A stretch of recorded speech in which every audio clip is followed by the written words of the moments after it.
કકા કર સદગુરુનો સંગ, હૃદય કમળમાં લાગે રંગ, અંતરમાં અંજવાળું થાય, માયા મનથી દૂર પડાય.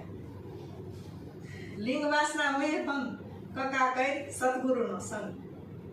જ્યાં સદગુરુનો સંગ કરી ત્યાં લિંગ વાસના, આપણે દેહની વાસના આપણને બંધાઈ ગઈ છે. એટલે હું દેહ છું એમ થઈ ગયું છે.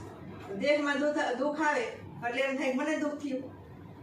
જેમ કુંભાર ઘડો ઘડે અને કુંભાર ઘડો ઘડતા કરતા પોતે કુંભાર ઘડો થઈ ગયો કે કોણ છું કે ઘડો, એમ આપણને એમ થઈ ગયું છે કે હું દેહ છું, શરીર છું. પણ શરીર નથી. આપણે શરીરમાં રહેવા વાળા છે. આ ઘર જો મકાન રહ્યું મારું, મકાનમાં હું રહું છું. આ મકાન મારું છે પણ હું મકાન નથી. આ દેહ તમારો છે, આ દેહ તમારો છે પણ દેહ તમે નથી. દેહ તો જઈ જાય છે, પ્રાણ જાય છે. પ્રાણ ખાલી મન બુદ્ધિ ચિત્ત અહંકાર લઈને આ દેહને છોડે છે. પણ આ દેહને છોડવો પડે છે કે આ કાચો છે.